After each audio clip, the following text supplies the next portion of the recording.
শ্রম ও কর্মসংস্থান উপদেষ্টা ব্রিগেডিয়ার জেনারেল অবসরপ্রাপ্ত ডক্টর এম সাখাওয়াত হোসেন বলেছেন, পতিত আওয়ামী লীগ সরকারের অনেক মন্ত্রী এমপি শ্রমিকের বেতন না দিয়ে বিদেশে পালিয়েছে বা আত্মগোপনে আছে।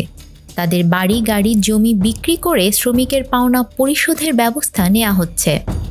যারা শ্রমিকদের বেতন পরিশোধ না করে বিদেশে পালিয়েছে তাদের ধরে আনতে ইন্টারপোলের মাধ্যমে রেড অ্যালার্ট জারির কথা বলেছি। শ্রমিক অধিকার সুরক্ষায় শ্রমিক মালিক সম্পর্ক নিয়ে ডিবেট ফর ডেমোক্রেসি আয়োজিত ছায়া সংসদে প্রধান অতিথির বক্তব্যে এসব কথা বলেন শ্রম ও কর্মসংস্থান উপদেষ্টা।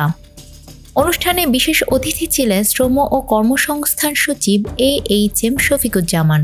সভাপতিত্ব করেন debate for democracy chairman Hasan Ahmed Chowdhury Kiron. M Sakhawat Hossain বলেন, আমার শ্রমিককে আমি দেখব, মালিকদের এমন মানসিকতা গড়ে ওঠেনি। আমরা সর্বদা শ্রমিকের পক্ষে, আবার মালিককেও দেখার দায়িত্ব আছে। আমরা চাই না শ্রমিক একদিকে মালিক অন্যদিকে। তিনি আরও বলেন, শিল্প খাতে আমাদের ব্যর্থতার কারণ অতীতের দুর্বৃত্তায়ন। যিনি কারখানার মালিক তিনি রাজনৈতিক দলের নেতা, তিনি সংসদে এমপি। এভাবেই অতীতে শাসন ও শোষণ চলেছে। জুলাই বিপ্লবে ছাত্রদের পাশাপাশি শ্রমিক ও শ্রমজীবী মানুষের ব্যাপক অংশগ্রহণ ও প্রাণহানি ঘটেছে। এর পেছনে কারণ ছিল তাদের দীর্ঘদিনের পুঞ্জীভূত ক্ষোভ। সরকারের অবহেলায় রানা প্লাজা দুর্ঘটনা ঘটেছে।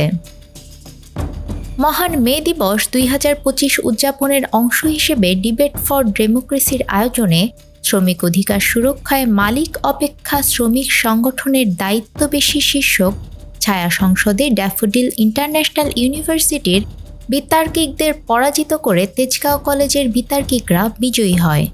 প্রতিযোগিতা শেষে চ্যাম্পিয়ন দলকে 50,000 এবং রানার আপ দলকে 30,000 টাকা সহ ট্রফি, ক্রেস্ট ও সনদপত্র প্রদান করা হয়।